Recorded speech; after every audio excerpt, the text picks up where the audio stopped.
Questions 11 through 20 of the 2002 Grade 10 AMC 10A. Jamal wants to store 30 computer files on floppy disks, each of which has a capacity of 1.44 megabytes. 3 of his files require 0.8 MB of memory each, 12 more require 0.7 MB each, and the remaining 15 require 0.4 MB each. No file can be split between floppy disks. What is the minimum number of floppy disks that will hold all the files? So floppy disks, for those of you who don't know, are the USB keys of the past, or the flash drives that we have today. Back in the day, you had floppy disks, and they only held 1.44 MB. Now you're up to like 32 GB, 128 GB, and so on. So we've got 3 files that are 0.8 MB, and then you have 12 files that are 0.7 MB each, and finally you have 15 files that are 0.4. And we have to get these onto the minimum number of floppy disks as possible. So how do we do this? A little bit of trial and error, I think. So what if I took these ones and I put 0.7 plus 0.7 like that on each? That would total 1.4. Would that fit? Sure, because it's 1.44. So how many of the floppy disks would I need? Well, I could do that with 6 of them, 6 floppy disks. So I'll put floppy disks up here, the number. So that takes care of these guys. So all of these guys are placed on 6 floppy disks. Then I am left with just these 2.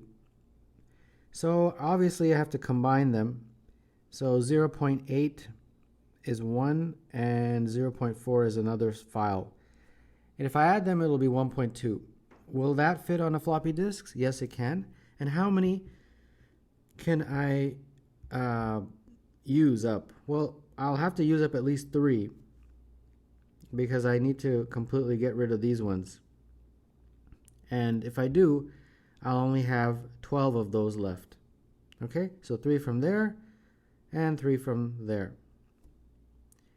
So now I've placed those on 3 floppy disks. And the remaining 12, I can put 0.4 plus 0.4 plus 0.4 like that. And that equals 1.2. And that will fit on 1 floppy. And that means of the 12, 3 go on 1. So that means that will be a total of 4 floppy disks. And if you add these up, this is 13. And this is the minimum number that we can place all of the files. So the number is 13, therefore 11 is B. Mr. Earl E. Bird leaves his house for work exactly at 8 a.m. every morning. When he averages 40 miles per hour, he arrives at his workplace 3 minutes late. When he arrives 60 miles per hour, he arrives 3 minutes early. At what average speed in miles per hour should Mr. Bird drive to arrive at his workplace precisely on time? So the standard formula is speed is equal to distance over time. So when his speed is 40, his distance over time would be distance over, well, the time we don't know, so I'll just call it x. When his speed is 40, he arrives 3 minutes late. So x plus 3. If x is the exact time to be on time, he's 3 minutes more than that. So that's why it's x plus 3. The next scenario is when he is averaging 60 miles per hour. The distance will be the same, but now he's 3 minutes early. So it would be x minus 3. All right, so those are the 2 equations. So from the first one, we get 40 times x plus 3 is equal to d. And from the next one, we get 60 times x minus 3 is equal to d, like that. And we set them equal to each other. So 40 x plus 3 is equal to 60 x minus 3, like that. And then you can multiply out here 40x plus 120 is equal to 60x minus 180. And this becomes 20x. If you bring this over to the other side, you get 300. And therefore, x is equal to 300 divided by 20, which is 15. So 15 is representing the time in minutes that it takes him to arrive at work. So now the final part of the question is we have to figure out exactly the speed that would result in x equaling 15. So we use the standard formula. Speed is equal to distance over time. The distance we need to, of course, calculate. So distance, we can use any of these. We can just use that one, for example. So 40 times 15 plus 3 is equal to d. And therefore d is equal to 40 times 18, like that. And then finally, speed would be distance over time. So distance is 40 times 18, and the time is x, which is 15. And therefore, this is going to be 48. So that is the speed that allows him to arrive at work precisely on time. So the answer for number 12 is B. The sides of a triangle have lengths 15, 20, and 25. Find the length of the shortest altitude. So we've got some triangle. We've got 15, 20, and 25 like this. And the reason that I know it's a right triangle, that's how I drew it, 15, 20, and 25, is because 15 squared plus 20 squared is equal to 25 squared. So because it holds that relationship, this is a right triangle. And they're saying they want you to find the shortest altitude. So if you drew an altitude from a corner to the base, what is that? If that is h, what is the value? Well, altitudes in this type of a triangle can also be 15. It can also be 20, correct? So the hope is that h that I drew is less than 15. So how do we figure out h? Well, the area of this triangle is 1/2 base times height, and that can be calculated in a few ways. The first way is using this as the base, 20, and using this as the height, like that. So if you do that, you would get 1/2 20 times 15. But another way of getting the area is using 25 as the base and h as the height, like that. So that would mean 1/2 base 25 times h. And we're calculating the area of the same triangle, so both of these are equal. So we just solve this and we will be able to get h. So let's see here, we have 20 times 15 divided by 25, because the halves cancel. And if you do the math, you'll get h is equal to 12. So the answer to number 13 is B. No, sorry. Yeah, B. They're so similar and get confused with that 12.5. All right, number 14. Both roots of the quadratic equation x squared minus 63x plus k equals 0 are prime numbers. The number of possible values of k is. If you have a quadratic equation of the form ax squared minus plus bx plus c is equal to 0, there is a simple formula for the sum of the roots. You can calculate the roots and then add them, but if you don't know, the sum of the roots is simply calculated by minus b over a. All right? Where this is b and that is a. And the product of the roots is calculated with the following formula. It's c over a, where that's c and that's a. So in our particular quadratic, x squared minus 63x plus k is 0, the sum of the roots would be minus b over a, and in our case it's minus 63 over 1, so that's 63. So that basically means that you have two roots, we'll call them R1 and R2, and if you were to add them, they would equal 63, the sum of the roots. But they tell you that both the roots are prime numbers, so both of these are prime. So that's our first clue. Make a little table here, R1, R2. If you add them, it equals 63. Now the next clue that we can get is from the product of the roots. Product of the roots is c over a, right? So in our formula, what's c over a? C over a is going to be k over 1, correct? So that means the product of the roots is c over a, which is k over 1, which is just k. So that means that R1 times R2 is equal to k. All right, so we can now move forward with this. So let's move this up a bit. All right, so we want two numbers that add up to 63 and both of them are prime. Okay, and how do we do that? So what is the possibility? Well, 63 is the sum, so 61 plus 2, that should do it. 61 is a prime number and 62 is a prime number, and their sum is indeed 63. And therefore the product over here, it would be 61 times 2, which is 122, and that would mean k is 122. So that's one possibility. Are there any others? And if you go through all the primes, you'll find that there's no way you can get two other primes to equal 63. You can try it, you know.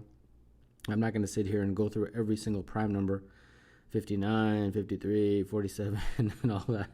But the way you can do that quickly in your head, you say, well, do I really have to sit here and go through every prime from 2 all the way up to 61? And the answer is no. Let me explain how you know this really quickly. 63 is what? Odd or even?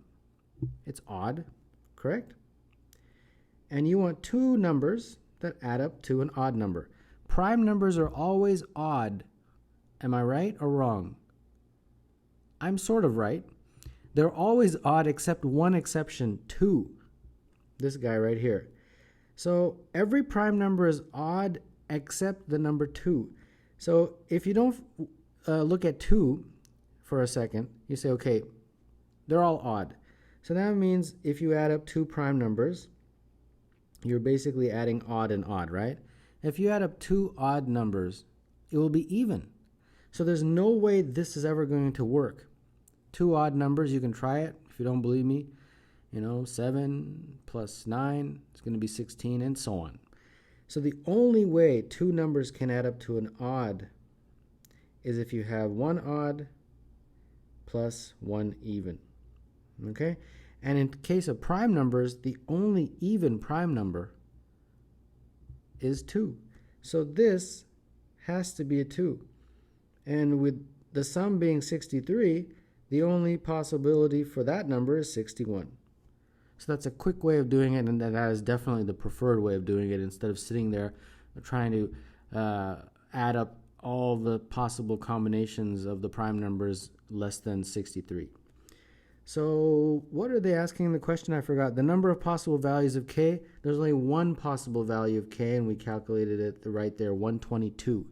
So only one possible value, therefore 14 is B. The digits 1, 2, 3, 4, 5, 6, 7, and 9, so there's no 8, are used to form 4 two-digit prime numbers, with each digit used exactly once. What is the sum of these 4 primes? Okay, so the first thing I'm going to do is just list the digits that they give me. And then this is really just a trial and error type of question. And I have to choose numbers from this to form 4 two-digit primes. So this is my first one, this is my second one, third one, and fourth one. And do I have 8? Yes, I have 8 digits. Okay. So, and then at the end I have to add up these 4. That's what they want. All right, so each of these has to be a prime number. Okay, so one thing I immediately noticed is that prime numbers are always odd, with the exception of 2, like I just mentioned actually in the previous question. But we don't have to worry about 2 because we are forming 2-digit prime numbers. So all of these prime numbers, this one, this one, this one, and this one, are all going to be odd. So that means the odd numbers are going to be placed here, right? That's the only way you can get an odd number. So let's start off with the even numbers in order to get our primes. So let's start off with 2, right there. And 4 I'll put here, 6 I'll put here. And does that exhaust my even numbers? Yeah, the rest are all odd. 1, 3, 5, 7, 9. Okay. Because that's the only placement for 2, 4, and 6. If I put them in the ones column, it won't be a prime, right? Because prime numbers, especially the two-digit prime numbers, are always odd. Okay, so I've taken care of 2, I've taken care of 4, I've taken care of 6. Now, I'll be honest with you, this is just trial and error. It really is. There's no, mathematical formula here. So let's go with this. How about 1? Can I place it here? No, 21 is not a prime. Okay, no problem. Can I place it here? Yes, 41 is a prime. Okay, great. I got 1. 3, where can I put 3 here? Yeah, 23 is a prime, so that's fine. How about 5? Can I put the 5 there? No, 65 is not a prime. Okay, can I put a 7 there? 67 is indeed a prime, so that's great. So perfect. I've only got 2 digits left. It's either 59 or 95. Well, it's got to be 59 because 95 is clearly divisible by 5, right? And is that it? Yeah. So now I just add them up. 23 plus 41 plus 67 plus 59 is 190. So there you go. Number 15, the answer is E.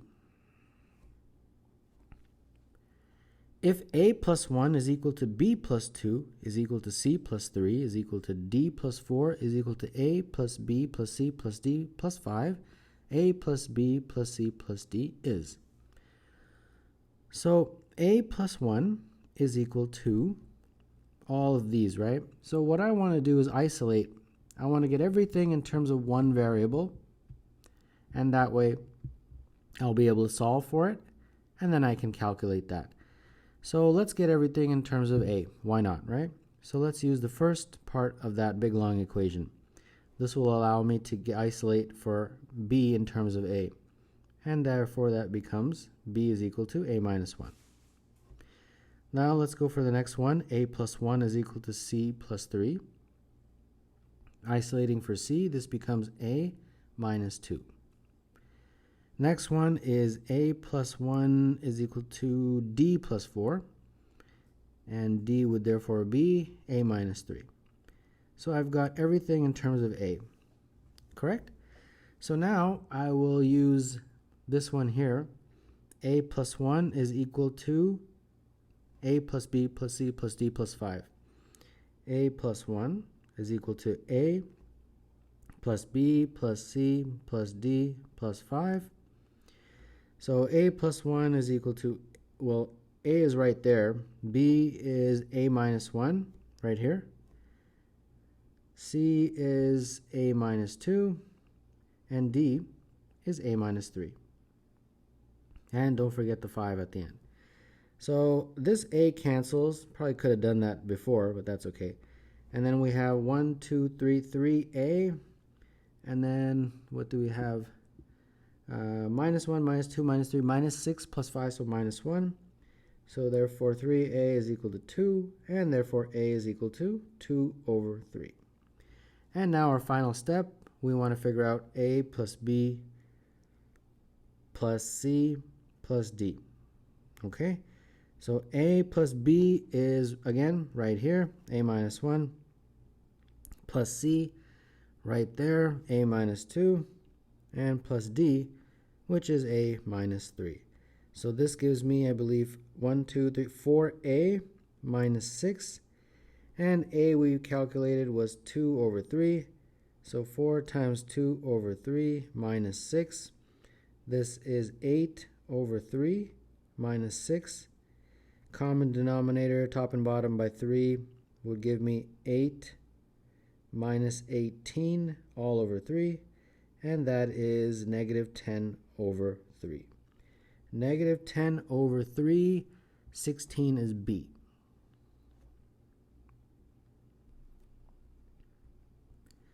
Sarah pours 4 ounces of coffee into an 8-ounce cup and 4 ounces of cream into a second cup of the same size. She then transfers half the coffee from the first cup to the second, and after stirring thoroughly, transfers half the liquid in the second cup back to the first. What fraction of the liquid in the first cup is now cream? Okay, so we have these 2 cups here, and they both have the same size. And initially, she pours 4 ounces of coffee into the first one. So put 4 coffee. And 4 ounces into the second cup, but this is cream. All right.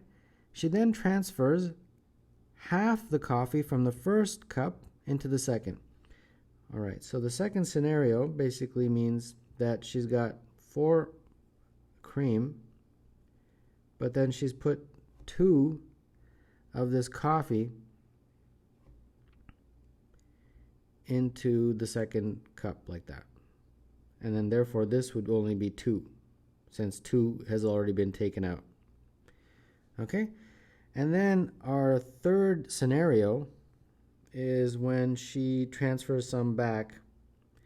And what is she transferring back? She stirs that thoroughly and then transfers half of this back into the first cup. Okay, so the first cup still has the 2 ounces of coffee in it, and then half of that, so it's 2 plus 4, right? 2 plus 4, so that's 6 ounces. So 3 ounces are going to go back into this cup. 3 ounces. And of that 3 ounces, 2 over 4, in terms of a percentage, is coffee. And, 2 over 6 is coffee. And that means that 4 over 6 is cream. All right? So now they want you to figure out what fraction of the liquid in the first cup is now cream. So in this first cup right here, how much is cream? So of the 3 ounces, 4/6 is cream. So 4/6 of 3 is cream. So that is 12 over 6, so 2. So cream is 2 ounces. Okay? So now you want you to figure out what fraction of the liquid in the first cup is now cream. Okay? 2 ounces is cream. And the total is 3 plus 2. Correct? So 5 is the total. So therefore 2 over 5 is the fraction. So 17 is D. A 3 by 3 by 3 cube is formed by gluing together 27 standard cubical dice. On a standard die, the sum of the numbers on any pair of opposite faces is 7. The smallest possible sum of all the numbers showing on the surface of a 3 by 3 by 3 cube is. So first let's draw a cube that is 3 by 3 by 3. So here we go. This is our 3 by 3 by 3 cube, like a Rubik's Cube. Now we want the smallest possible sum on all the faces. So each of these, like this one right here, is a standard cube, but it's been glued together, so 3 of the faces are not visible. You see what I mean? Now 3 of the faces are visible, and we want to make sure that the numbers are smallest as possible, right? Because in the end, when we add up all the numbers on all the faces of this big cube, we want that sum to be minimum. So a standard die, as you all know, has numbers 1, 2, 3, 4, 5, and 6 on it, right? Or usually it has dots most of the time. So I want the minimum, so I'm going to put 1s everywhere. Can I do that? Not really. I can put 1s everywhere on one side, but I can't put 1s up here because a die doesn't work like that. A die has 1 only once. Well, okay, that's fine, but what can I put here that is minimum? Well, I can put a 2. That's allowed. And what about here? This guy right here. Can I put 1? No. 2? No. How about 3? Yes. And similarly, this guy right here has got to be a 2 if I want the minimum. And that will also be a 2 or 3. You tell me. Well, it gets a little tricky, right? Because you think, well, I can't see the bottom. But the good news is that what's happening on one side is exactly the same as the other side, the opposite side. So for example, what's happening on the front face right here is exactly the same as what's happening on the back that you can't see. And similarly, what's happening on the top is exactly the same as the bottom that you can't see. So the bottom, if we were to look beneath right there, it'd be 2, 2, 2, exactly like it's up here. Okay? So therefore, that little guy on the corner has to be a 3 because over here is a 2. You see what I mean? So I hope that makes sense. All right, let's start filling in the other ones. These guys in the middle, well, they can be 1s. They are separate cubes. And how about here? Well, that can be a 2. That's allowed. And then you just keep going like that, really. This middle guy can be a 1. This guy can be a 2. And then the other row will be very similar or identical to this row and this column. All right? So this will be 2. This will be 2. This will be 2. This will be 3. This will be 2. And that will be 3. Now, you say, well, what about the back and the bottom and this side here that I can't see, the left side, I guess? Well, like I previously mentioned, they're exactly the same as what I just drew. And that will work according to the rules that a die has 1 through 6. And now we have to add all this up. So the front face is 1, how many 1s do we have? 9, right? So that's 9. And remember the back is exactly the same as the front, so the back has 9. Back is like behind there. And then the top, right here, add it all up, and you will get 15. And therefore the bottom is also going to be 15.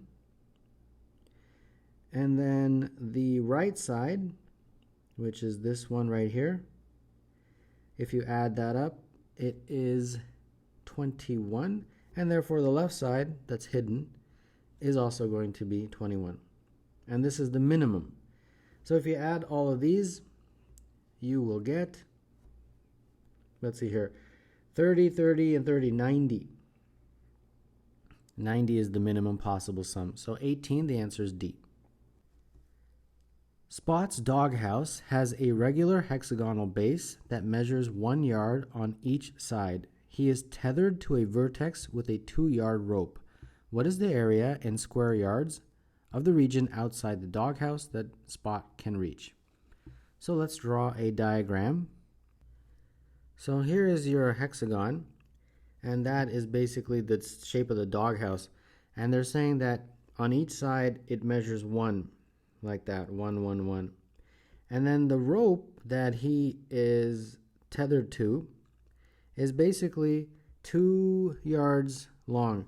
So let's say that this is the vertex that he's attached to, right? He's tethered to a vertex. He can only go 2 yards. So if he goes this way, he can go that way, and that's 2. If that's 1, that's 1. But he can also kind of go along the edge, 1 like that, and then he can travel that way, 2. He can travel that way, 2.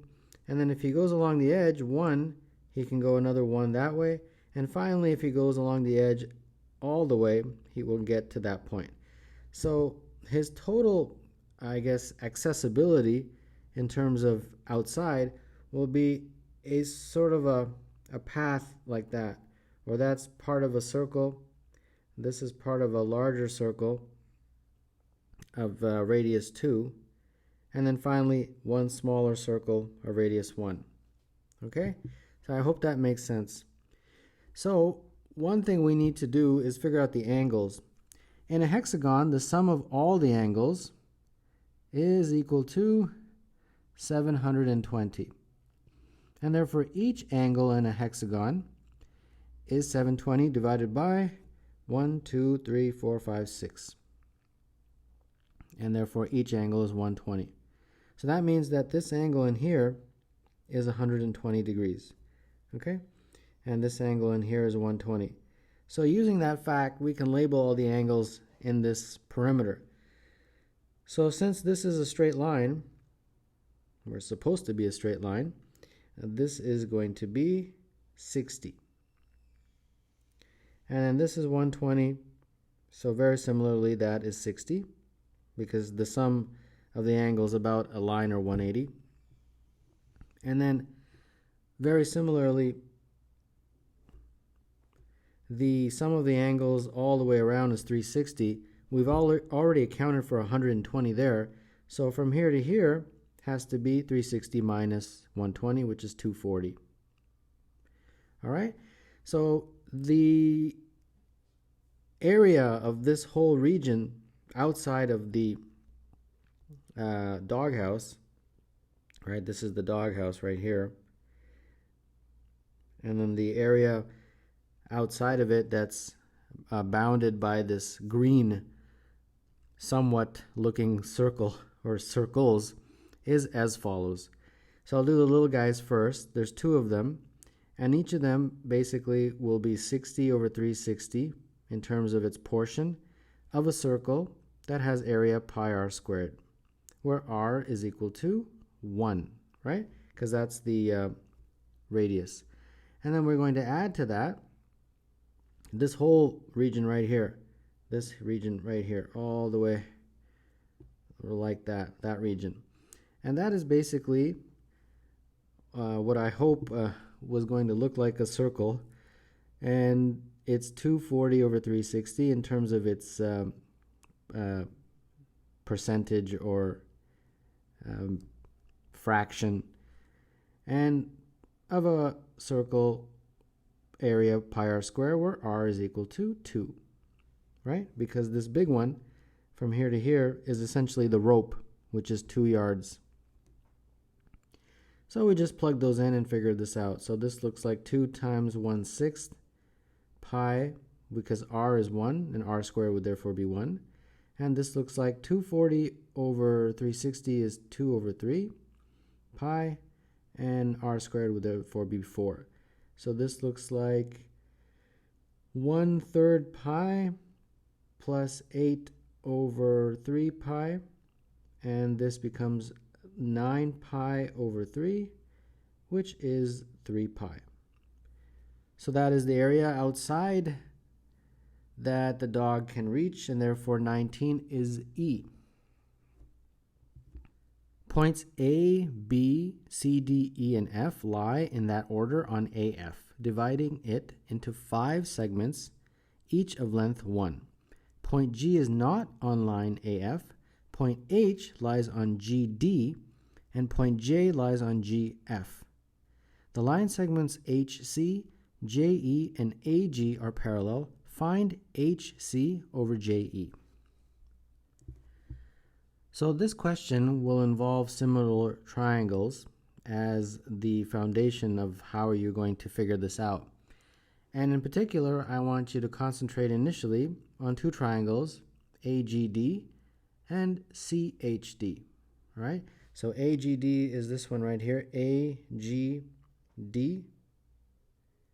right there. And the other one is CHD. So the little one, CHD, right there. Okay? And the ratio of the sides is similar, is equal actually.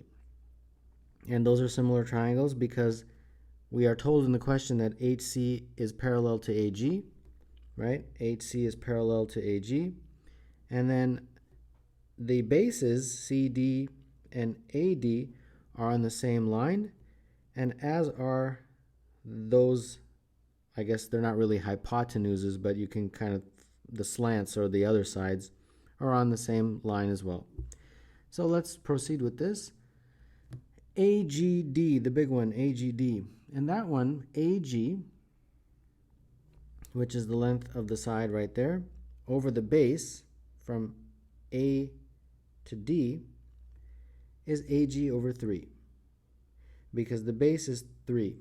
How do you know the base is 3? Well, they tell you that it divides it into 5 segments of length 1 each. So each of these is 1. This is 1, 1, 1, 1, 1, like that. So the base is 3, and the base is AD, like that. And then similarly in CHD, this little triangle right there, we have HC over the base, which is just 1. All right, so that's the first relationship. The next similar triangles I want you to look at are AGF and JEF. So AGF is this big one, AGF, so pretty much the entire triangle. And JEF is the small one, JEF right there. And those are similar. So in that one, AG, this side, over the full base, which is 5, is equal to JE over the base, which in this case is just 1. So there you have it.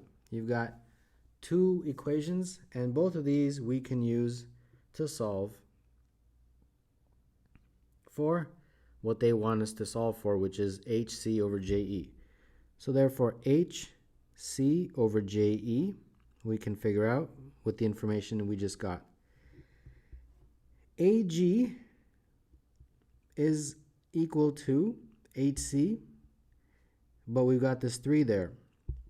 But that's fine. We can just isolate for HC. It's just AG over 3, like that. Directly from this equation. JE we can get from this equation. JE is AG over 5. And then if you invert and multiply, you get AG over 3 times 5 over AG. And the AG's cancel, and you just get left with 5 over 3. And therefore, number 20, the answer is D.